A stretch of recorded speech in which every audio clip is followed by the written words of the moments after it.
from NZ Product Accelerator, and the topic is Industry and Science, a New Paradigm for Collaboration.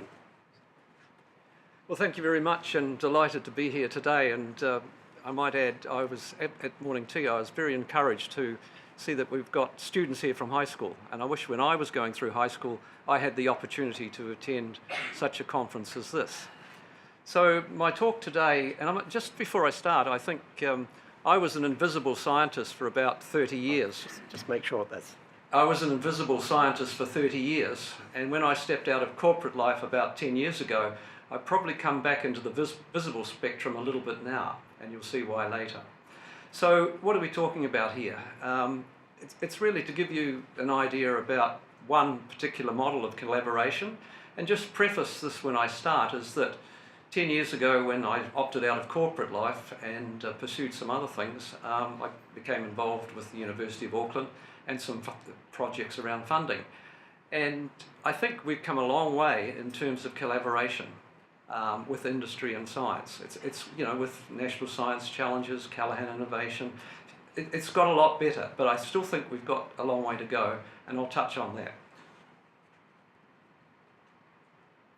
Okay, so why collaborate?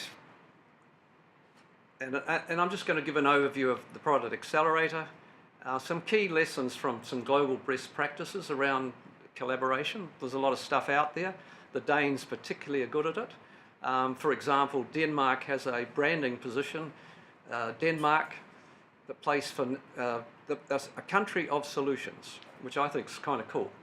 And then some controversial stuff from a business perspective, aimed at the science community to a degree, and hopefully some younger scientists around might take heed to that, and I'd be interested in some feedback on that. Okay, why collaborate? Well, pretty obvious. Our economy is very small, and we're too small not to collaborate. We have limited funds. We've got to collaborate to actually make headway into new discoveries. And the beauty of mixed teams is you get a market pull and a science push, and that's most important. You've got to have that market pull, you've got to have relevance, but by getting crossover between the two, and you get that crossover thinking.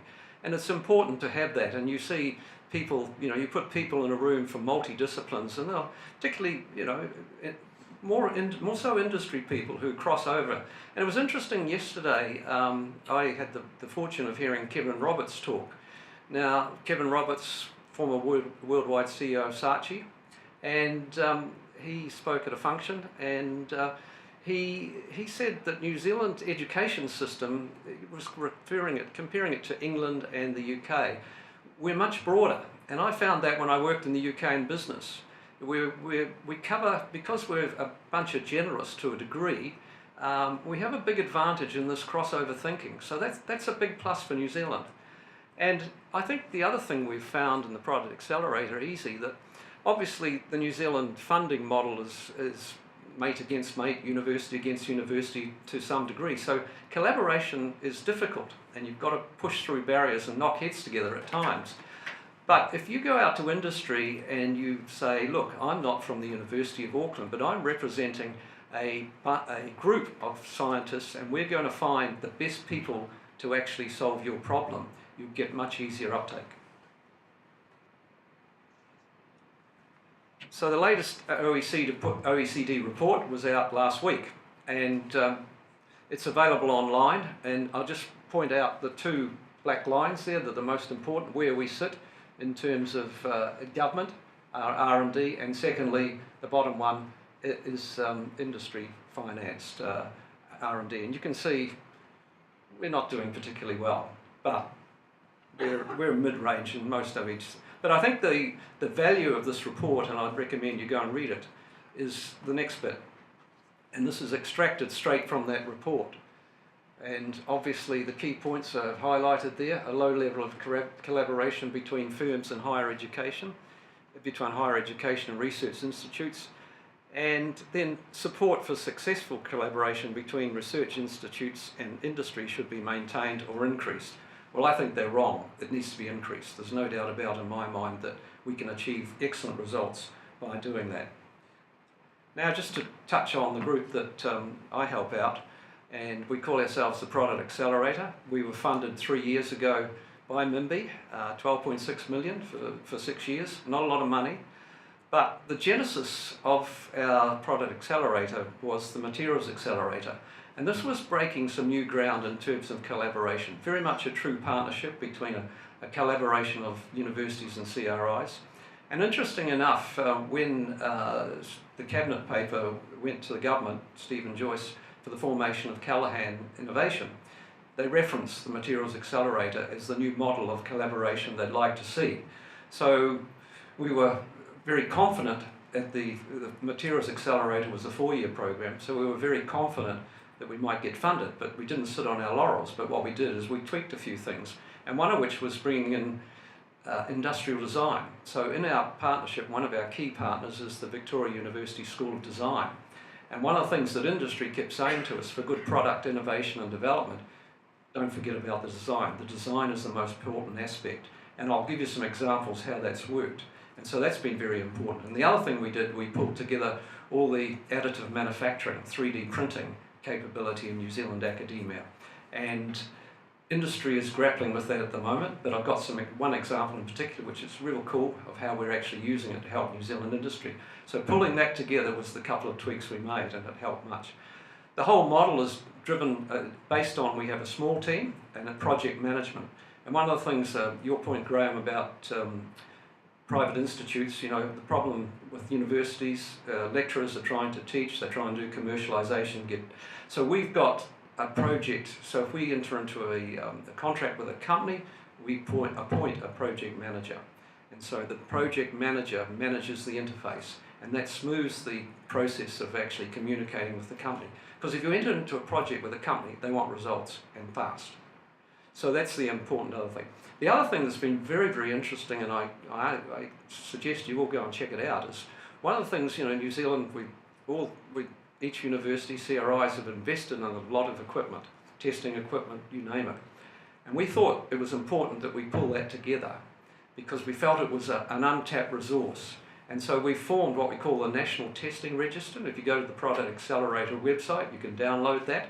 You would be amazed. We get 3 inquiries a week from that testing register. It's by no means complete, and I'd ask you, if you have a look at that, we're more than happy to put your equipment that you have up there, and we've also got companies' equipment, test equipment there.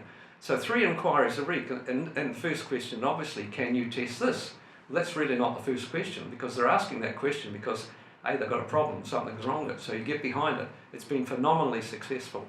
We have an advisory board as well, drawn from industry, not a governance board, and that's been very useful in looking to the future particularly.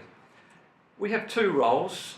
We are doing some fundamental research in platforms that we've thought have value for New Zealand for the future, one of which is 3D printing. We've got a number of PhD students we're funding.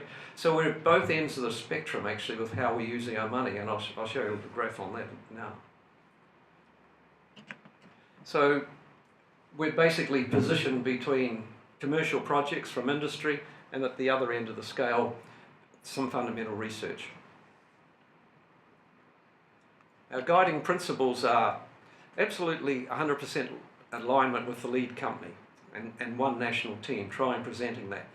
And the thing is, while we have 6 partners, what we do is go out and basically, I call it my rugby team. So, you know, in a rugby team, we're all different sizes and we're all different capabilities. So what we do is actually, the importance is in pre-qualifying with the customer, the client, industry, what they want. And then we go and actually do some due diligence and find people. And if we don't find them in our research partners, original ones, we go outside.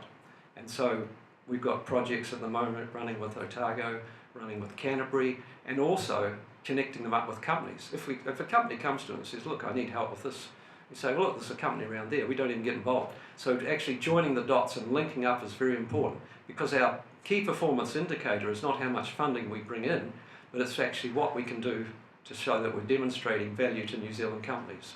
So that's a key difference. A shared investment, we share the risk and find the win-win. It's not a free service, so we start off from a position of 50-50, basically, co-funding. That can be in kind, but it's approached on a commercial basis of how much skin in the game the client is prepared to put in.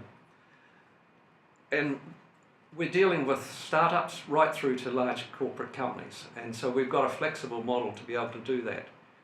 And I guess I mentioned the project directors, and that's very, very important in the process. And if you think about simplifying what we do is actually engage, define, connect and deliver. So let's just talk about what we've done. So this is 3 years. So we track potential volume, potential value from, and we've identified from, this is not our number, this is from company numbers, about 400 million. And breaking that down with the realistic potential, like any sales process, it's probably half that. 166 companies, 127 projects. Talked about Air New Zealand, 3D printing. Some of you may, Air New Zealand carries $100 million in spare parts, and a lot of those are obviously engines and so on like that. The cocktail tray on the Dreamliner in the business class breaks. I think it's the weight of the champagne bottles personally, but who knows. But if that tray is broken, they can't sell the seat. It's loss of revenue. Air New Zealand is a small airline at the end of a long supply chain, and if they can't sell the seat, lost revenue. So what they've had, they buy them in from at an exorbitant cost. We've been 3D printing them for them, and they on demand, and then away they go. Real cool project, great use of the technology to actually thinking 3D printing can have an opportunity for New Zealand around spare parts minimisation. Transpower, this was taken at the field days last week. This is a project that Massey has done at Albany. This is a robot for inspecting remote sites to check on security and some simple tests. I mentioned about design-led projects, Frucor and the Comfort Group. If you haven't heard of the Comfort Group, they're Australasia's biggest bed manufacturer, and I'm sure you've slept on a sleepyhead bed. That's their label. 2 real cool projects, we put 45 final year students through a design project at Victoria. The company pays for it, and they have the right, if there's some products in there, that ideas that come out there, they grab them. And that's the point of bringing design in. And I think the other point about that, without this organisation, the Product Accelerator and our infrastructure, there's no way that Victoria would have connected with 2 companies like that. 2 spin-out companies have come out of our work and associated with the universities. And one of them is Professor Jim Johnson's company, Inhibit Coatings, and Jim's obviously a fellow of the Royal Society, and a company called Compress Tech, which name, you won't find it, but that's a new spin-out as well. Wine Grenade, great story. They won the Velocity Award, well now the previous Spark Award, Auckland University. They were business school guys, didn't have technology. They took some technology from plant and food. They needed help, and what it is, it's a micro-oxidation process for aging red wine. The middle market of red wine is not, as you think, aged in oak barrels. It's done by commercial micro-oxidation. This is a little simple system which basically is a tube that goes into a tank. It uses the Internet of Things from Smart Control. We helped them with the polymer and the micro-oxidation rate.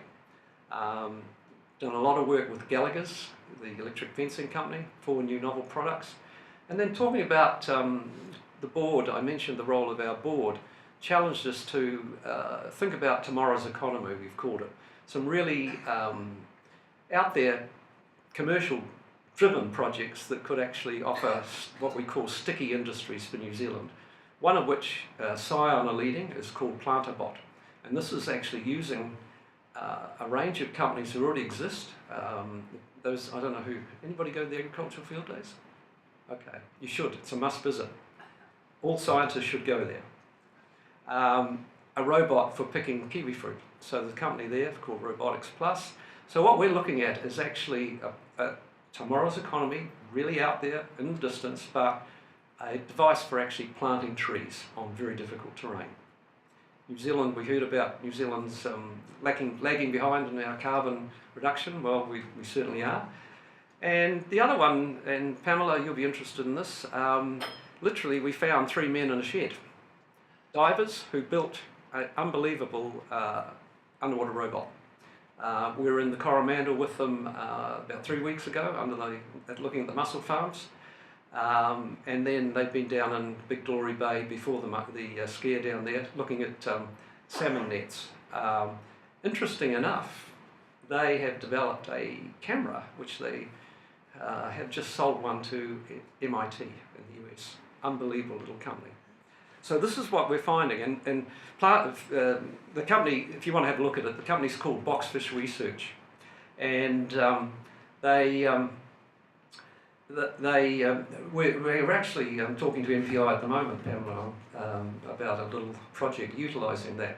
But their camera technology is world class, and we found them through the Wine Grenade. Actually, one of the engineers had done some work for Wine Grenade. And then we're hosting, and I'll get this left field thinking, we host innovation days for company. And so it wasn't only showcasing university, we had the guys from Boxfish bring it in, all 28 kilo robot, one man can launch it himself, unlike what else is on the market. And they were there. So this linking up of companies in New Zealand industry helping us through. So what have we learned?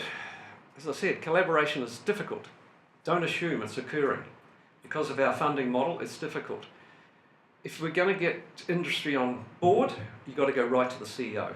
Our first stance, if we're talking to a company, if you don't have the CEO buy-in, you're most times wasting your time, because he's the guy who signs the checks. And business, this sort of game is all about, it's not rocket science, it's about relationships. You've got to build trust. You know, are you capable of actually delivering what a company wants? Business is about relationships, and this is part of this. And IP management, don't get hung up on that. Whoops, what's going on here? Oh, it's on your screen, not mine. So don't get hung up about IP.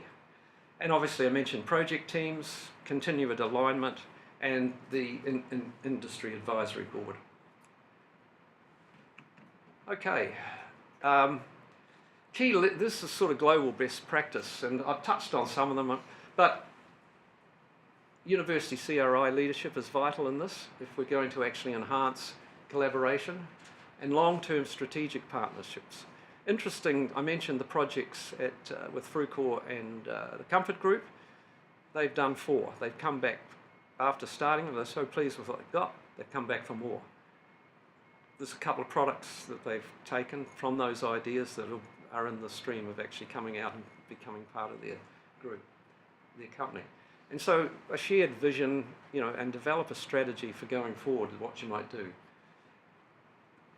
The cross-fertilisation of ideas is so important. I just can't emphasise that enough. Mixing up people, don't get hung up on IP, and promote a multidisciplinary approach to learning, and don't get hung up on the results of measuring the results of a strategic partnership. Okay, some final passing thoughts. What should we do? And this is pitched more at scientists rather than anything. I think scientists should have some basic sales training. Absolutely critical. If you think about the funding model, it's about pitching and so on like that. I think some basic sales training is very, very important going forward. And particularly for young people who have some idea that they'd like to have a startup or start you know, that's so important. And expose graduates and academics to the funding ecosystem, angels, venture capital, etc. I'm a member of the Ice Angels group in Auckland, so there's about 160 people, and we look for investment opportunities. We don't get enough technical ones coming through. So that's very, very important. And I say to young people today, you're so fortunate in terms of, while it's tough and we don't give up our money easily because we've earned it the hard way, but there's this ecosystem now of funding that is available, and go and, you know, expose it. So that is so important if we're going to do that. And we want young, bright scientists starting companies, because that's going to deliver results for New Zealand. Networking. At this conference, probably a lot of you know each other, but speed, you might sound, what a corny idea. Speed networking. 2 minutes, introduce each other, tell them what you're doing. That way you link people up, and particularly if you've got industry coming in, you know, corny idea, it works, I tell you. And you know, the scientists can talk about that, and the industry person, you might get a hook there somewhere. It's all about that linking up. And we need to promote academic startup heroes like Jim Johnson, like David Williams in Auckland, who've had a series of startups. Encourage postgraduate students to join the industry, which is, we see you school guys here today, and targeted open industry innovation days really work, where you pitch some technologies, have an idea about the company, and then you build that relationship from there. That's my finish, but I want to do one market survey. I'm a Rotarian and very much involved in the Rotary Summer Science School. And I know there's some students here who've heard about it. Could you just put up your hand if you've heard of the Rotary National Summer Science Forum? Okay, thank you. Thank you very much. Thank you, Brian.